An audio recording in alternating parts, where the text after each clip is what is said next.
Take a trip back to 1975 with us. A gallon of gas was 44 cents. A gallon of milk was $1.57. And a new house was only $39,000. But more importantly, Bruce Springsteen would unleash his priceless album, Born to Run, on us. We'll be right back. Get ready for the 3324 podcast, where lifelong friends Dean Legiro and Eric Kuber share their love of all things music and movies. Dean has directed short films and is a music trivia buff. And Eric, trained in audio engineering, brings his extensive knowledge of music and film to the conversation as they discuss, debate, and celebrate their favorite albums, films, and much more. Welcome, friends, to the 3324 podcast. Thank you so very much for joining us. We appreciate it. You don't know how much it warms our heart, Eric. Is that true? Is your heart warm right now? It very much is. Okay, it's not a heart attack. Not just because it's humid in my house right now. And it's not a heart attack, is it? No, it's not. Okay, good. Our hearts are warmed by the love that we feel and the gratitude and appreciation. That's the kind of warmth. That's right. Kind of like the ET, right? The heart light. Turn on your heart light. Yeah. Like what, you know. Isn't there a song? There's Neil a song, Diamond, right? Turn on your heart light. That's right. Neil Diamond. There you go. He was, I don't know how he got on the ET soundtrack or...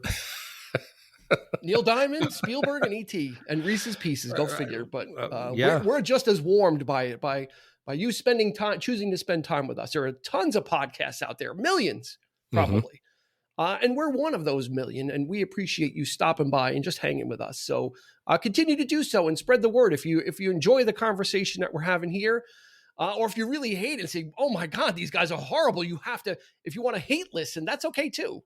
Yeah. I certainly hate watch shows. There's such a thing as hate watching things. So that's right. Hopefully let us that's know. Not the case. Hopefully give us that feedback. Either way, we would really appreciate that. Hopefully you're like listening and not hate listening. Either way, welcome aboard. You found us where we feel is the best place for music and movie podcasting. Join us on social media, won't you? At 3324 Podcast on Facebook and Instagram. And we'll leave it at that. Just go there and we won't tell you the untold riches and treasures that await you there. Always a mouthful. Always a mouthful. I don't know how you do it.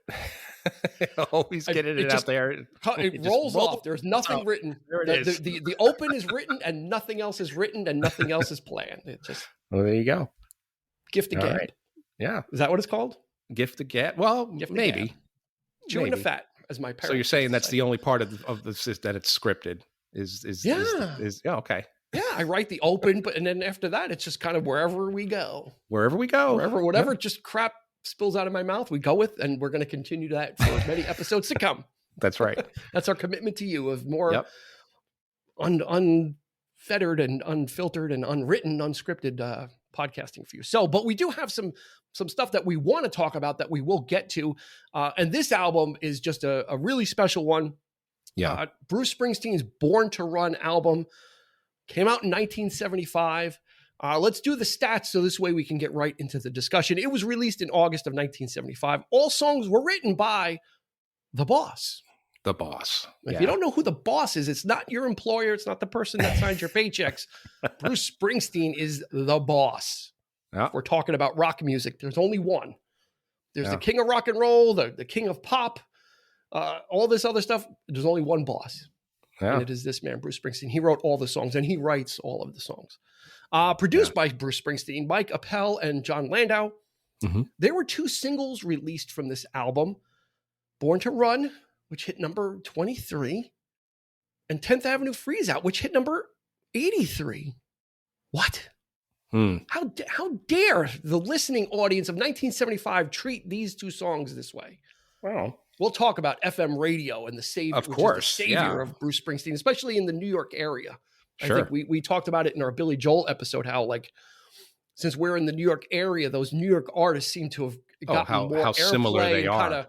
Just like in Detroit, I'm sure like, Chicago Styx, like in Chicago Styx and in Detroit, you get like Bob Seger, the hometown heroes probably get more play in those regions. Those people are more familiar with them. So that's what Springsteen is to us. If Billy Joel was the sort of ambassador of New York, so to speak, Bruce Springsteen is definitely New Jersey. He's the mayor of New Jersey. Across the pond there.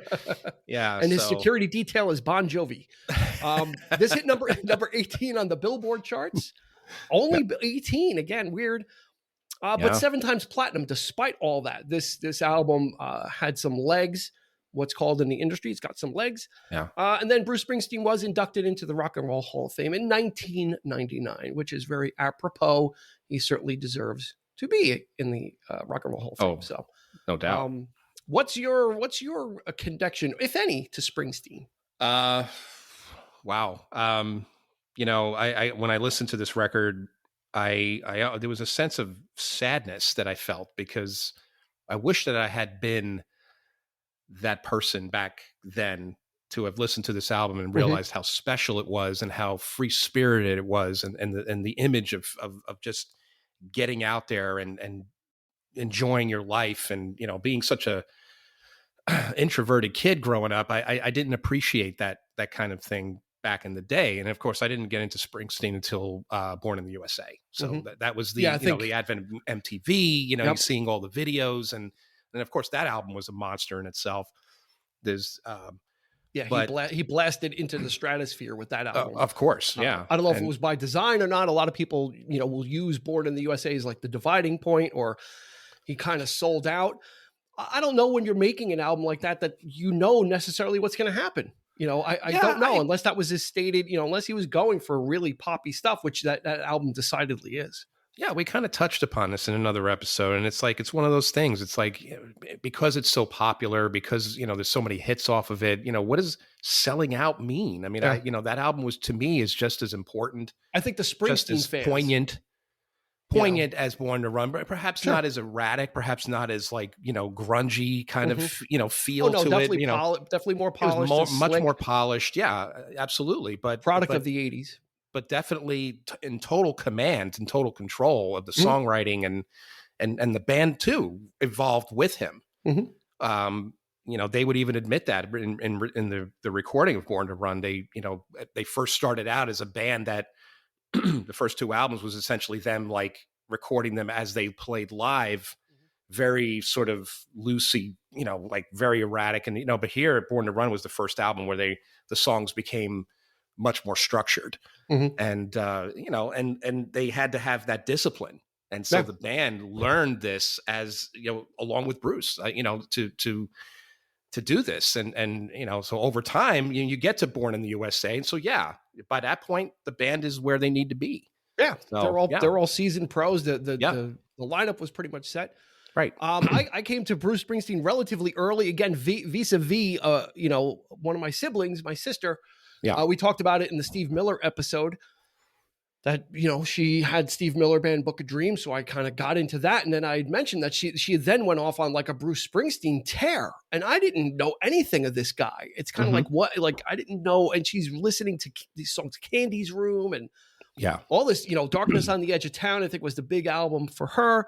But she's, just absorbing all of it. And I was listening to what she was playing, but I wasn't getting it. I was kind of like, okay.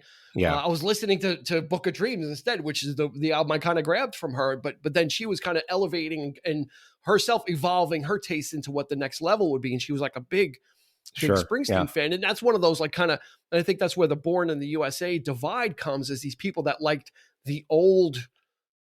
that old sound, what you call the classic Springsteen sound. When you get to Born in the USA, it's decidedly different.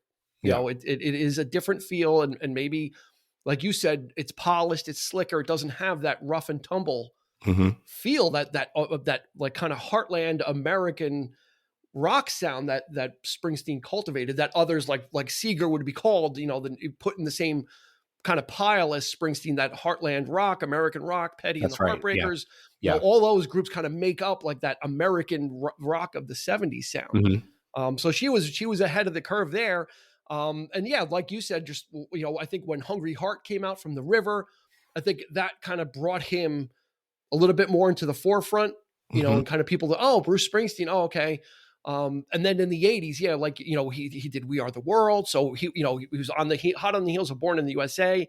Yeah. Then did We Are the World, which kind of elevated, everybody on that record into the stratosphere. So, it's just, he's a national treasure. If nothing else, in American, it's funny when I think about Dylan. I mean, when I think about Springsteen, when new artists come on the scene, right, in the 70s, they were either the new Beatles or the new Dylan. Like that was always the thing. Like someone would come out, if you were a singer-songwriter, you were like the new Dylan. And if you came out with smart pop stuff like the group Raspberries or the Knack, you were the next Beatles. You were one or the other. Like that was they were very easy to like categorize people. And Springsteen was put into the box of like Dylan, the introspection, that storytelling, songwriting that Springsteen is so closely mirrored with Dylan, and this album has a lot of some Dylan influence in it, but it's just always interesting. It was like you were either the new Beatles or you were the new Dylan. Like I remember when Sultans of Swing came out from Dire Straits, and Dire Straits was not big. They were comparing him to Dylan because he kind of like it had that kind of storytelling vibe to it. And, it's kind of like, I don't know if you want to be kind of put that baggage on you. Well, you're the new this, you're the new that. It's like, no, you're just who you are. Right. I think in the case of Bruce, this album, I think what Dylan, more or less, he went from being one thing to another, and there was so many changes that he had already made in those early years.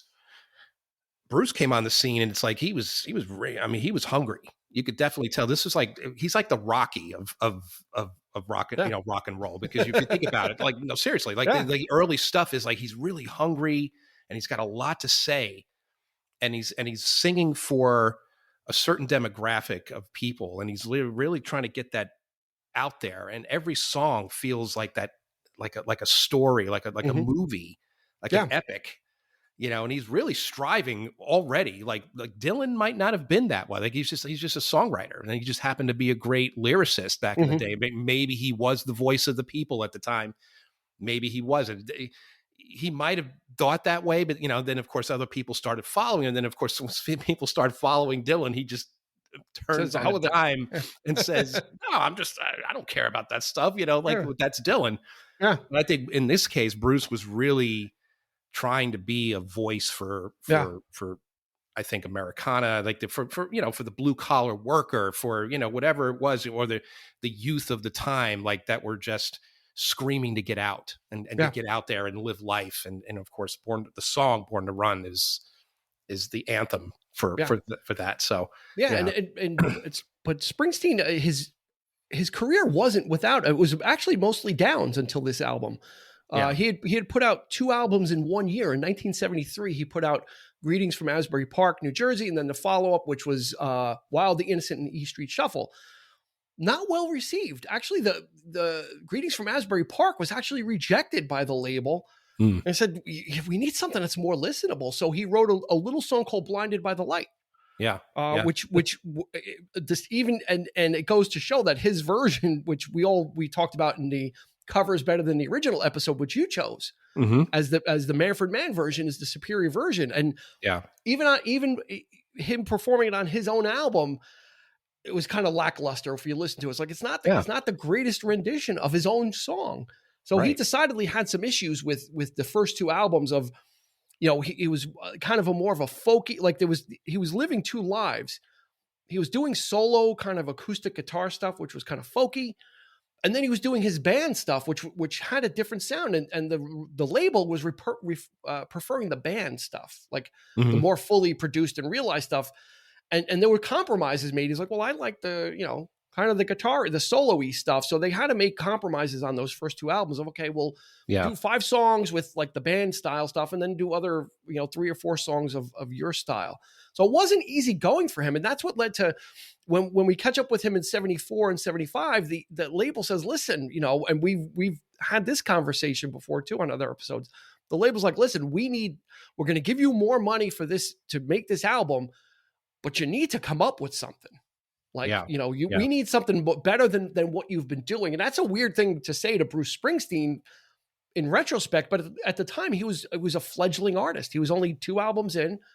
Both albums came out in the same year. So a very similar vibe, except for Rosalita, which on the Wild, Innocent, and E Street Shuffle. I mean, that was like kind of the calling card for what was to come. I think like that song is just a straight up rave up. Right. Yeah. Absolutely. Yeah. Sure. I mean, and of course, Born to Run took what, 6 months to just record the one song. And that was like to me, it was like he was really going for that big on layered stack, like he was very inspired by Phil Spector and the Wall of Sound thing. And, I cannot believe, because I had, in prep for this, there's a documentary on Amazon Prime. It's about the making of the album. And I had no idea that there was so much on this one song. There was so many layers of strings and horns and vocals and all these guitars and glockenspiel, the glockenspiel, which I have to be honest, that thing, like, that's the one thing that always annoyed me about the early Springsteen was that glockenspiel. I never understood why. I like that ding. What is that jingly thing that's going on? It's like, it's almost like bell. It's almost like bicycle bells. Yeah, in different notes. So it's like I never understood, like, what is that? Like, and he would use it all the time, like even on Hungry Heart, and but using the studio. It became a staple. It became part of the the sound. But yeah, and I guess that when they started getting into the album, it was a very problematic production. Yeah, wasn't easy until they kind of finished Born to Run. And it's funny you mentioned Phil Spector, because the state, we talked about in our In Excess episode, In Excess is stated like their mission statement for Kick, right? Was we want every song to be that it could be a single. Bruce Springsteen's mission statement for Born to Run was he wanted to make an album that sounded like Roy Orbison singing Bob Dylan, produced by Phil Spector. Yeah, that's right. That was his stated goal. And if you listen to it, it's all there. Right, that wall of sound of recording all the instruments at the same time, so they would bleed into each other in the recording mix.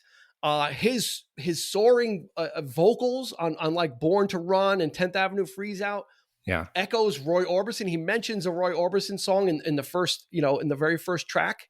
He name checks a Roy Orbison song. So those influences are if you're listening to it, it's absolutely there. The wall of sound is on certain songs. Is full on. It's a fuller sound than the previous two albums. You can hear it, and the production sounds a little bit different as a result. It is that thicker, kind of heavier sound of just a full on. And you hear like stuff like the glockenspiel, like he's putting in all those little extra things that normally a songwriter wouldn't do. Right, when you're just writing a song, a man with his guitar, it's good enough. But now you're thinking on a different level of, like you said, building a song, and what's going to enhance it, and those little dings and all those little things in Born to Run add to the majesty and just the epicness of the song. So it's all right there. Roy Orbison singing Bob Dylan, produced by Phil Spector. That is Born to Run. Literally, right? Like, that's a great, phenomenal way to describe it, because once you know what you're going, once you know what to listen for. It's there. It is there, and you will find it. You will find it, and that's the interesting thing about going back and listening to some of these albums, when you realize what it took to really put it together. There's a really great story about Stevie Van Zandt coming into the production on Born to Run, and he wanted he instantly heard one particular Bruce played him a guitar lick, which sounded very much like a Roy Orbison lick, like he's, but it had like a warped, right on the end of it. It was like, it went up, like it was like a warped, like, and it had like that vibrato on the end. And Stevie Van Zandt loved that. And he's like, man, that's great. And then when they played back, like they started working on the song, and, he was supposed to play, part of, the same thing, like the same riff. He went to play it, and he played it as you hear it. You don't hear that upper thing at the end. Like, he played it like straight, and that's the way Stevie Van Zandt heard it. And Bruce is like, "What are you doing? You're supposed to be playing that riff." He's like, "I don't hear that riff though, man." It's like, that's because that's what the song. That's what you hear in the song. And then, sure enough, Bruce went back to listen. He goes, "I can't hear the riff. I can't hear that riff that I originally gave you."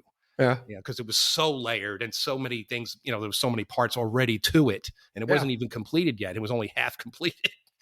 So pretty amazing. And this was Stevie Ray.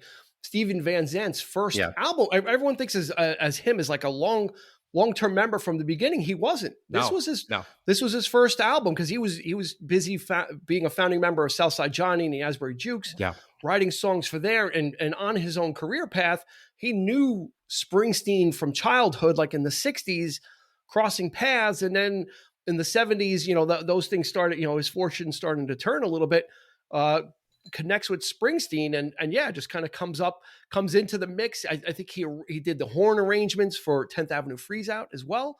Yeah. So Steven Van Zandt coming in kind of also gives him a little bit, certainly not an equal partner, but someone else who's kind of on the same level or that Springsteen can kind of trust to work with and help shape the sound. Yeah, I kind of thought of it as like he was just a sounding board, like coming into the sessions, just hanging out, like just as friends, like like what do you think of this? What do you bouncing ideas off each other, that kind of thing, and he actually became a part of the process. And like you mentioned about the horn on 10th Avenue, it's like they had all this like arrangements and all this paper, and he came in, he's like, get rid of the paper, man. I know exactly what needs to be done, and he just did it. Like he just like and everybody understood it, and then that's what they did, and that's amazing. I can only think of one other person that actually did that, and that's Phil Collins. We talked about that at Face Value. He comes in and knows the arrangements and what he wants to and what the horn should sound like.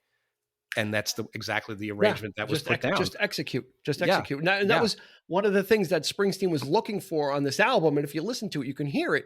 Yeah. Is that he wanted instrumental introductions on all the songs to kind of set tone and not just kind of, and you, if you listen, all the songs have like either some type of a piano instrument, something starting off the song and kind of pushing the boat out into the water, as it were, and there's then the song starts and it builds up. And it kind of sets the tone. An epic song like Jungle Land, and oh man, or just when you hear the horns on 10th Avenue Freeze Out, like it's something like, and that became like the Springsteen sound, like the tinkling piano, and when Springsteen's like when the big man joined the band, and then Clarence Clemens, like unmistakable sax comes in, it's like, like you get tingles listening to it.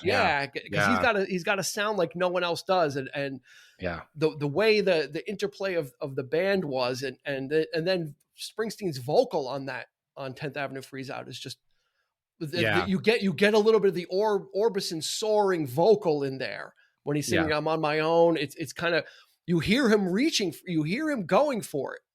I know like what really kind of putting it out there. I understand that language because I understand like the tone. Like people listen for like there are different tones of trying to get a certain tone for a guitar. Yeah, as a frustrated singer, like I'm not much of anything, but it's like I understand where that's coming from, like the balance of pitching that type of a vocal. Mm-hmm. And reaching those heights, and but the clarity of that, and making your voice kind of like it kind of goes in a circle, right? It reaches it.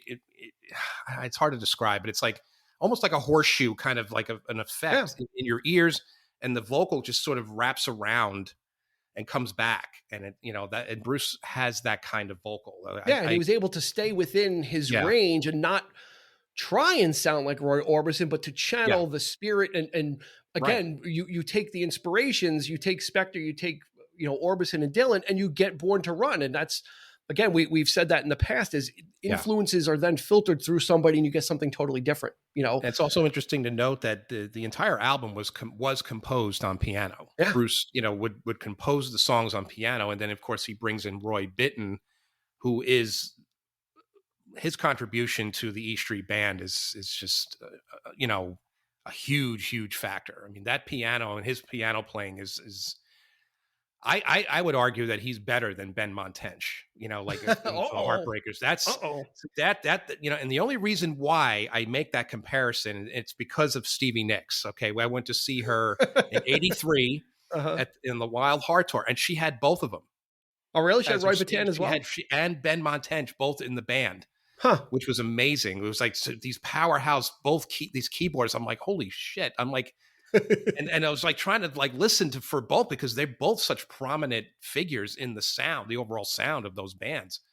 And I think, but I think Roy Bittan really, he has that soulful, I mean, he just flows, man. He can go across those keys, and yeah, he's just such a great keyboardist. And then there was two other keyboardists as well that would feature prominently, David Sanchez and Danny Federici also, which who were members of the E Street Band. And it's funny because a lot of people think because of 10th Avenue Freeze Out and the name E Street Band that the corner of 10th Avenue and E Street is where the name came from, but it actually doesn't. It was actually David Sanchez's mother's house was on E Street, and that's where everybody used to rehearse when they were first coming up. So it became, that's where they got the name from. And oddly enough, and I never noticed it, because you see Tom Petty and the Heartbreakers, right? So when you look at an album, it says Tom Petty and the Heartbreakers.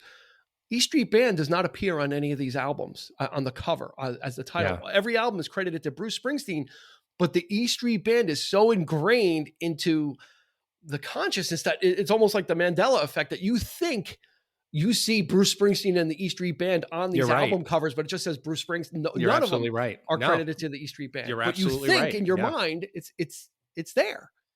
Yeah. It's like that weird thing, it's a strange thing. And oddly enough, we said Springsteen was inducted into the Rock and Roll Hall of Fame in 1999. The E Street Band actually got their due. They were inducted separately in 2014. Yeah. So for a band that does not appear on any credited, the members are credited on the albums, but as the E Street Band does not appear on any of these records, for them to get their due is something pretty special too. That should tell you the impact that they had on music. That it's not just Bruce Springsteen. Absolutely, it's those guys also. Of the same mind, and just like killing it, like saxophone and keyboards and two guitar, bass, bass playing, and just all the great stuff you've got on this album. He's got a band behind him that is just ready. They came ready to rock. I mean, that was the thing on this album. That's right. I think maybe, really I don't know, maybe he reserved the name for the live setting. Perhaps maybe when they're going out on tour, it's like, that was more equated to, what you're getting, Bruce Springsteen and the E Street Band, what you're going to get. I think they just I think they were just probably his band. Just like, think about Billy Joel, right? He used like the same guys, but he never had a name. Yeah. They didn't have their own identity as a band. Exactly. Yeah. So I guess they became known as, hey, this is the E Street Band that supports me, but not in the beginning, maybe not formally. Yeah, as a formal thing, but then they kind of, this is the E Street Band with, so it wasn't like, we're Tom Petty and the Heartbreakers. It was kind of like, I'm Bruce Springsteen. Yeah. And then these guys, I'm using the same guys, and then they became the E Street Band. I got to tell you, it's very noticeable on those albums that he did in the late 80s, like Tunnel of Love. He kind of went off on his own and did his own thing. And then of course the two albums that he released at the same time, much like the Guns N' Roses Use Your Illusion, like Volume 1 and 2. When he released, Human Touch and Lucky Town, and two very distinctive sounding albums. One was a full on band, and I never understood. But he does not use the full E Street Band on either of those albums, which is odd, because one album is full on a full band sound. Yeah, and the other is more stripped back and more acoustic. They took a break for a little while. Yeah, and it's very noticeable. You can definitely tell the difference. So if there's no doubt, if there's any doubt in anybody's mind how much of an impact that this band has in the sound, you check out those albums that I mentioned, and you would definitely tell the difference between what he did, even on Born in the USA. It's the E Street Band, and it.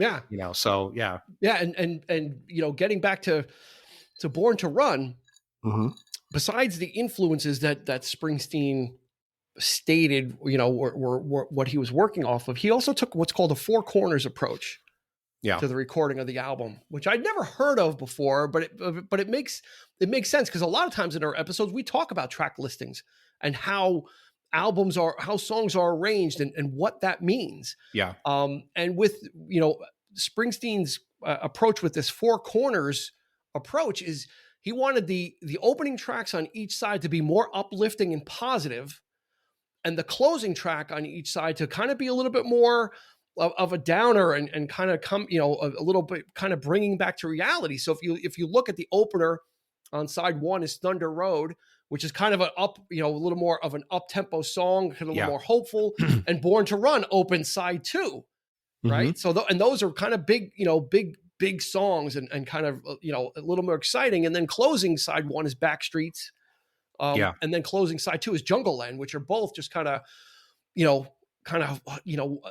the openers deal with hope. And then the closers are a little bit more of despair, and there's that contrast. And he was thinking about that. How do I want this album to play out? And what was he trying to accomplish and take the listener on? And you have to appreciate that, that there was a stated thing of this, each side is going to be equal in how we open it and how we close it. And we're not just kind of, fudging the songs around for time and what fits best. It's kind of like, here's what we're trying to present. Yeah. Yeah. It's almost like in a way, we talk about concept albums all the time, right? There is, but the fact that every song is a concept in itself. It's so, they are little stories and just, it takes you on a journey it's very cinematic. I've heard his music referred to a lot in that way. Everybody kind of meant cinematic. Yeah. Like movie, even members of the band say it. So it's, but it's true. Every song is, you feel the characters in the song. He actually writes characters, and Billy Joel would do that as well, but perhaps not as prolifically as Springsteen did. I think, with his music, it's always, it's either about himself or it's about someone, someone else. Closer to I would say closer to poetry than Billy Joel.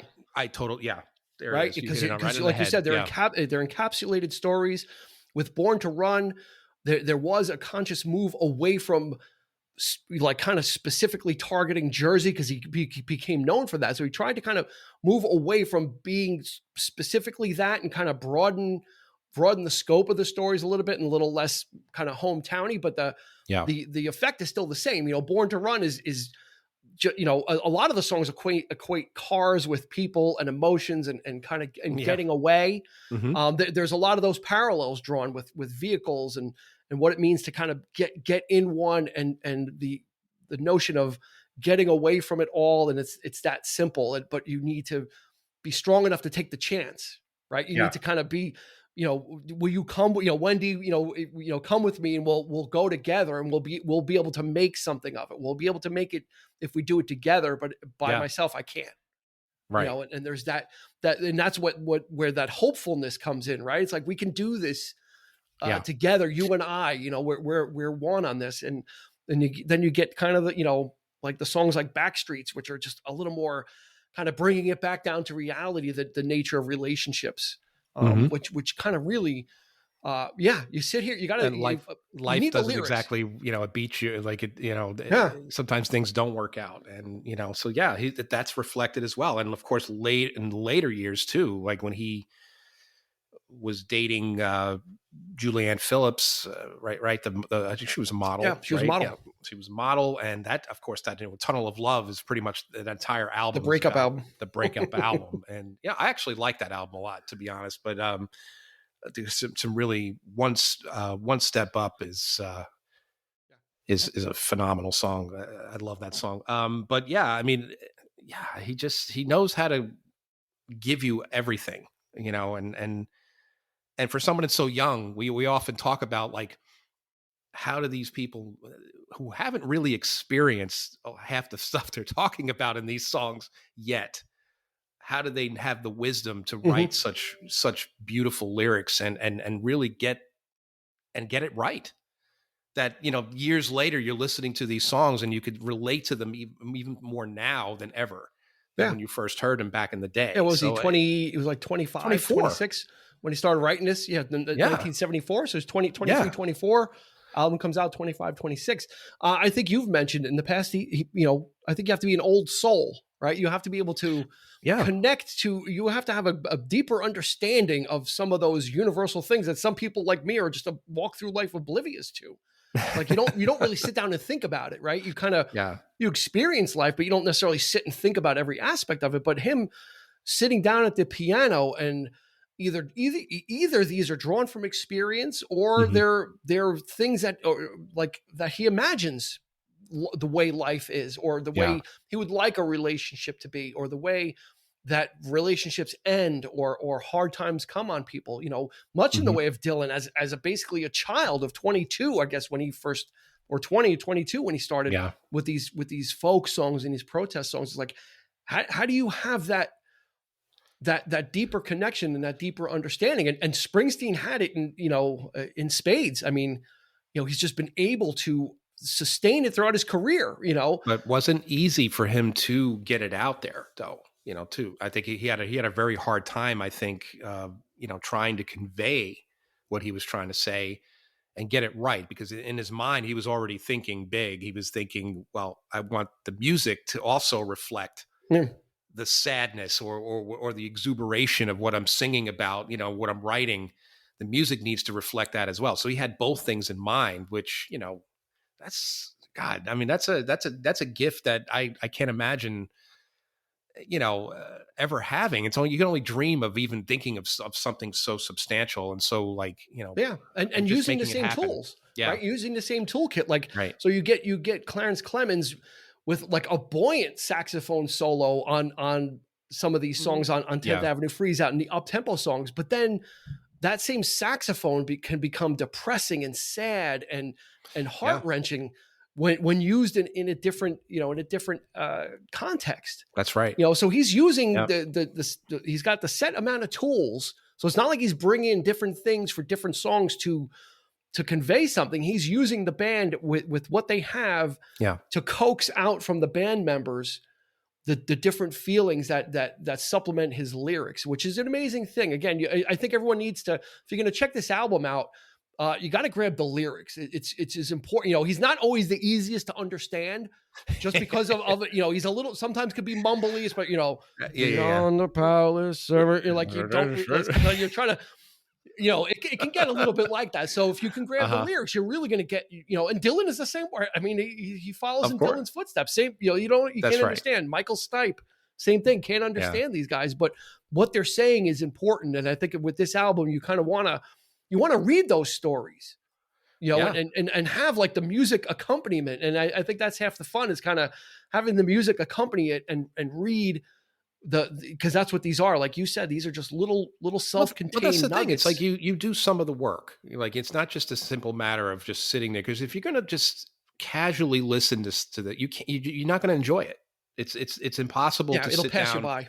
It'll pass you right, but you're not going to understand the nuances of what somebody like Dylan or Bruce Springsteen are trying to do. And it's more than just a simple pop song that you hear on the radio. Like, that's a great, catchy little tune.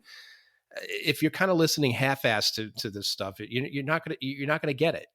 So you're right. So sitting there really engaging and reading the lyrics as you're listening, that was always something that I always liked to do anyway. As a kid, had the advent of having a record player and listening to this stuff and reading what was, sometimes the lyrics didn't make any sense, but who cares? I mean, it's like, but that's part of it. Like, you're just like, wow, it's like, but once you're engaged like that and you're in the full on experience, then you understand what he's trying to do. And I think that was his intent, from the get-go, is to really, to get people, much like watching a film as well. Like, you're totally engaged in it, and you really have to immerse yourself, especially if it's a film that it's not going to grab you like right away. Like, it's not some crazy comedy or whatever. It's something that you really need to pay attention to and get engaged with. And so, so a lot of his music reflects that. It's easy to hear those hits on FM radio. And we kind of didn't even get to that yet. Like I said, like this album,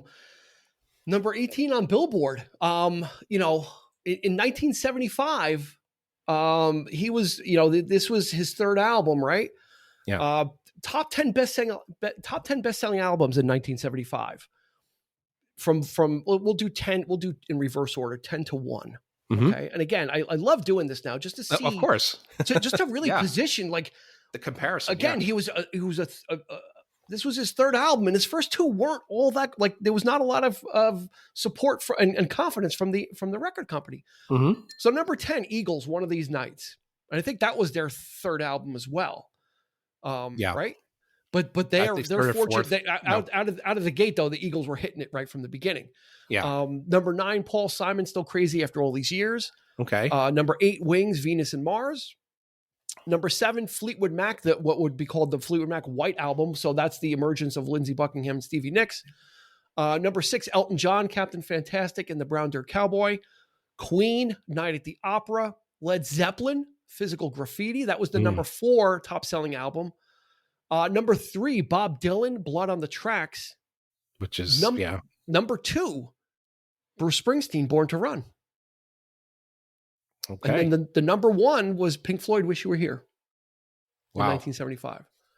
So he's besting Zeppelin, which by Physical Graffiti, they were already Led Zeppelin. Like, they were the monsters of rock at that point. Dylan, Blood on the Tracks, that was like his resurgence. Blood on the Tracks, that was like Dylan coming back again. Ones. Yeah, Queen, Night at the Opera. I mean, he's again this somewhat obscure guy from Jersey who put out 2 albums in 1 year, the 2 years previous, that really didn't do anything. Mm-hmm. Was able just to kind of set his mind to doing what, making a statement, and he had the game plan of what he wanted it to sound like. Yeah. And then being able to execute it. And second biggest selling album of the year with no discernible radio hits either. Right. So, I think we could probably look at the top, Elton John, probably, there was some probably radio hits there. Queen, obviously, Fleetwood Mac, Paul Simon, Eagles. Those are all radio friendly artists that you were here, One of These Nights. That was a gigantic song. That was probably number 1 for them at the time. Right. But this album that comes out hits number 18. Its second single hits 83, was the second biggest selling album of 1975. So, kudos. Perhaps it was, the advent, most of the artists you mentioned were, or, like you say, they were pretty much already established. Yeah. Maybe Bruce was the fresh face, on the scene, and I think he really struck a nerve with especially people from New Jersey and from this area, the East Coast, and that was the sound of we couldn't get away from it. Our territory. Yeah, we couldn't get away. Like Rosalita was just like, this weird song, ho ho ho ho ho. Yeah. Like it was just like this, like I would always hear that on like classic rock radio, and I didn't know what it was. I just knew the song, but I didn't know who it was or what it was.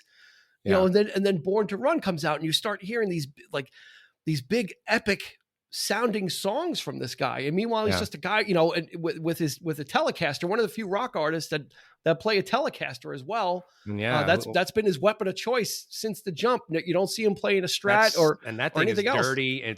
I love the sound of it. Yeah. When he some of the solos that he puts out, and just the little accents. It's just a great sound because it's twangy, like Roy Orbison. Like that was the thing. Yeah. Telecasters are usually used by country artists because they've got a little more of the twang, a little more of the dirt. The Strats are a little bit more clean sounding, a little more fluid. Strats. I like to think that I guess you could say that Telecasters are the poor man's Stratocaster, because the Strat is more. The dull. There's more like. It's the dirty T-shirt, and the Strat is like the tux. Yeah, right. Exactly. I mean, the Strat has that I guess that level of sophistication attached to it or whatever. And maybe it has some the tones of the guitar or they absolutely are. They're dirtier on a Telecaster. It's got a little bit more. You want that though, man. You need that. Yeah. You need that dirt. You need to, and that's what really sells what he's singing about as well. Is the having these kind the grit and the grime and that's what I think appealed to people in 1975 as well. Because like I said, Eagles were established. They were perfect sounding, vocals, harmonies. And it was like the ideal California dream type thing. And here's this guy singing about a car and a guy that's a mechanic or working a job, working down at the boatyard or whatever. Like they were much more. You were able to connect with it much more. It was more kind of this is like he's like me. He's kind of like me. I'm a working man, and he's thinking about being a working man. I mean, it's not that I don't think that he was an influencer in any way, or maybe he was. I don't know. But when you think of like grunge in the 90s and with the way that the approach to that kind of music and where they were coming from, they wanted to sing about where they were and where, and Bruce is definitely one of the godfathers of that. I mean, like I said, like a lot of these artists were already stars. They were already rising. Fleetwood Mac had been around for years by now, but now they were pop, superstars at this point. Even that first album spawned, like several hits, and it was just a great album from the get-go, and it just a great sounding record, and it had that appeal, that warmness to it, that, but yeah, something like, so there's no, I'm not surprised that it's number 2. Yeah. I'm glad. I'm glad that it touched people on that level. Of course, I wish I could have appreciated back in the day.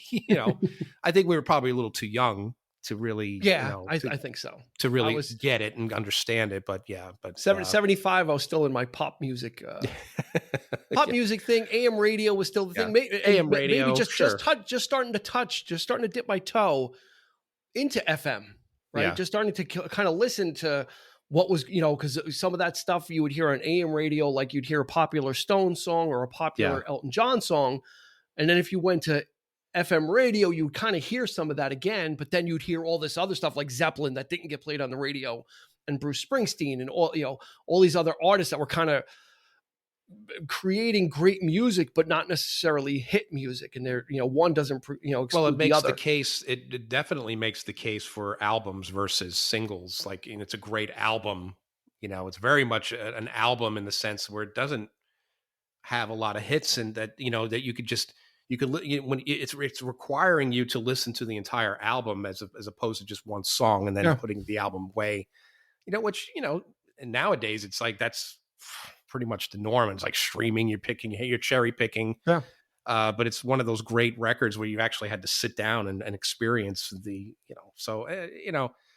and of course you mentioned, your sister. So it was nice to have an older sibling who might've been into this stuff, to kind of, guide you in that way, or somebody, could have inspired you to listen to this down the road, or, there's always somebody who's a little bit older and somebody who could get you into this stuff, who had that massive vinyl collection. Like, check these guys out. Like it was, so it's nice to. Well, it's just like she was just kind of listening to it and just kind of fangirling about it. Also, like, oh, Bruce, and so for me, I was like, okay, she's like, it was kind of like when she was into Elvis. It was like, oh, Elvis, and there's probably the physical appearance aesthetic as well for her, like, oh my God, Elvis is, handsome and Bruce and everything. So there was that aspect of, okay, well, I'm not, into that, meaning I'm not going to just listen to somebody because they look good or cute, but she was always playing the music. So it was kind of like I was hearing the music without getting any of the visual or any of that. And so it's just kind of permeating, in the upper floor of our apartment on Main Street, where all the kids' rooms were and the parents were downstairs. So everything, all the music was kind of circulating upstairs. So we've got an interesting connection, and it's been a while since we've talked about Jeff Lynne. So we've got a connection. We've got a connection coming up. And you probably know, you're obviously aware of the Traveling Wilburys. And on their first album is a song called Tweeter and the Monkey Man, which is an homage from Bob Dylan to the style of songwriting that Bruce Springsteen would do. Basically, this song takes place in Jersey. It's got all the trappings of a Bruce Springsteen style song. Yeah. But done by Bob Dylan, which I thought was kind of a nice, kind of return the favor type thing. And again, we've talked about Dylan, how he doesn't take himself too seriously. He seems like he's very dour and very, but he seems like he's also kind of, tongue firmly planted in cheek. And Tweeter and the Monkey Man is just that. So if you want like a little adjunct song to listen to, go check out the Traveling Wilburys, and you'll get Bob Dylan's take on Bruce Springsteen, who was then in turn influenced by Bob Dylan. Yeah. So we've come full circle with that's cool, because there's also an album song on I'm punching it up here. I'm sorry. 16-minute song off of Time Out of Mind called Highlands, which is the Dylan album, right? It's Bob Dylan. It's 97.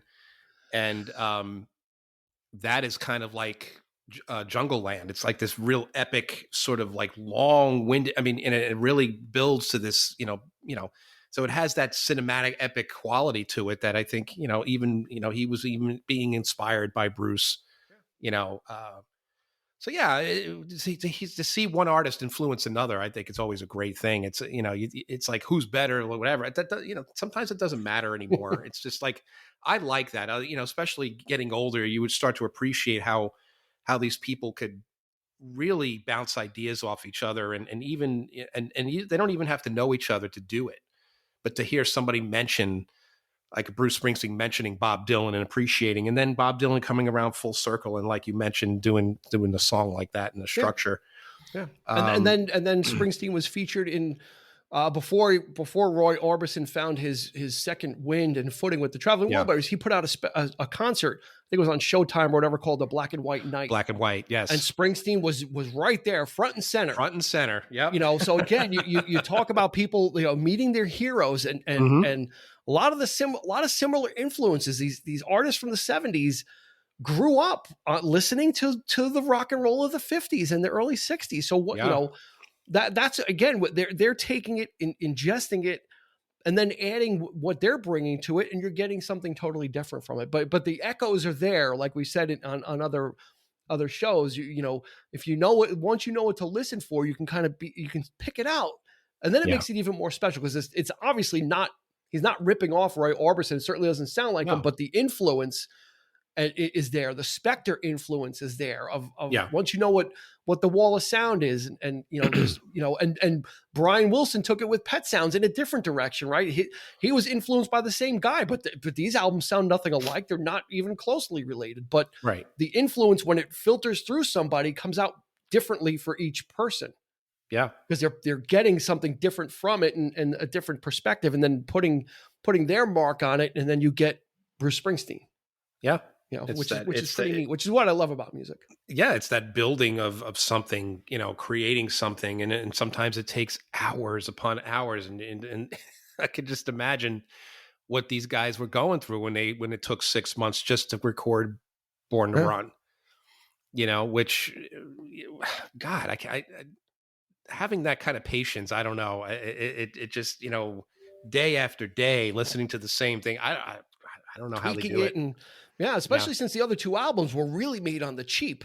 I mean, they were made so cheaply that they were made in upstate New York. They weren't even made in like New York City. Like, they used like El Cheapo studio in Blauvelt, New York, which is, if you've never heard of it, well, justifiably so. I don't even think the studio's there anymore, but like they really went, basic budget. So on Born to Run, we're going to give you the money. You got to come up with something. And that's why you get 6 months to labor over something. And then when they kind of pre-released it, the radio stations were getting excited about it. Like, oh, wow. Okay. There's something here. So then that kind of juiced them up a little bit to kind of push through, you know, and get the project done. And I think initially they first started out in a cheaper studio, and then they brought in John Landau to take over on the production. And the first thing he did was move them to the record plant in New York City, and said, we need to record in a better studio, first of all. And, you know, that didn't exactly change things overnight. You know, it still took a while to get things sort of moving and for them to kind of come into their own with it. But it's well worth it. I mean, it was just the product, and the finished product is just, it's a masterpiece. The album speaks for itself. Yeah, absolutely. And I love when, you know, like when they re-release this stuff later, I always talk about, like, you know, how, you know, having the advantage of having to hear some of the stuff and how they were doing it at the time, and the building of the songs, and they, you know, like the Pet Sounds box set, and you get to hear all the different, like, just the musical portion of it, or even when on these documentaries, when they break it down in the studio, and you could hear all these little, I'm like, oh God, I wish I could be, they give you that kind of fly on the wall aspect of being there while it was being made. And I just love that kind of stuff. And I just wish, you know, to be sitting in a studio and watching something special happen and hearing something special happen, I think would have been enough for me. Sometimes you don't realize until after. Sometimes it's work, it's drudgery. You're trying to get through it. And then afterwards you can kind of look back and say, wow, that was a magical time. And I love those documentaries when they're like sitting at the mixing console and they're pulling stuff up and down, and like classic albums. Yeah. Like they're doing it with like Steely Dan, like they're sitting there like fading stuff in and out, like pulling stuff down. And you get to kind of hear even stuff that you don't necessarily hear, but they leave it in the mix because for them it's layering and it's building, and you may not overtly hear it, but it's there underneath supporting maybe some other instruments that kind of give it that little extra something that they were looking for, that the artist kind of strives for and hears in their head, but can't necessarily. And that's the thing, is a lot of artists hear things in their head, but they're not able to transplant them or transpose them onto record. Right. And that's when you get that laboring over things of it's not sounding right. Well, what is it? Well, I'm not sure, but we got to, and you keep going until you get it. Exactly. In this particular doc about Born to Run, it was very much like that. Bruce was just exhausted. He was either, I don't know if he was high off his ass or he was completely wasted or whatever, but he was just out of it. Like sitting on the couch. He's like, don't sound good. I don't like it. It's like, all right, let's try it again. Like, whatever. And then there's so many takes, and then there's so much stuff that he did do, but didn't use too. Yeah. There was a lot of that going on, like strings and, oh man, I wish I could have, kept that. And, cause this is obviously he's listening back to this years later. And he's like, oh, how did we not use that? Yeah. And, so that's cool too. It's like, you don't know what you don't know at the time. Right. So exactly. It's like, and your influences have changed, maybe, as an older Springsteen, things that he was not aware of then, he's aware of now and would have liked to put it in. So, like we said, the music speaks for itself. So I think that's a good place for us to leave it then, is let the music speak. Sure. Go check out this album. Absolutely listen to it. It is a treasure. It's easy to dismiss Bruce Springsteen as the fist pumping Born in the USA guy, but this was a time before that when he really was hungry and really this was his last ditch effort to really put something out there to keep his career going. Yeah. And he scored. And as you heard, he was punching above his weight, literally with 1975, with the albums that were out, he scored big time. So, that's going to do it for this episode of the 3324 podcast. Thank you again for joining us. We appreciate it. You made it to the end. You're with us. You made it. So now go get yourself a nice refreshment. If you haven't had one yet, get a cookie because you deserve it. We certainly deserve one as well. Again, one more time, find us on 3324 podcast on Instagram and Facebook. A lot of great stuff going on there. And for Eric, this has been Dean. We will catch you on the flip side. You've been listening to the 3324 podcast with Dean Legiro and Eric Kuber. You can find us on your favorite podcast provider, so please like, subscribe, and rate to become a part of the 3324 family. Your feedback is important, so make sure to follow us on Instagram and Facebook at 3324 podcast and on Twitter at 3324p to join the conversation.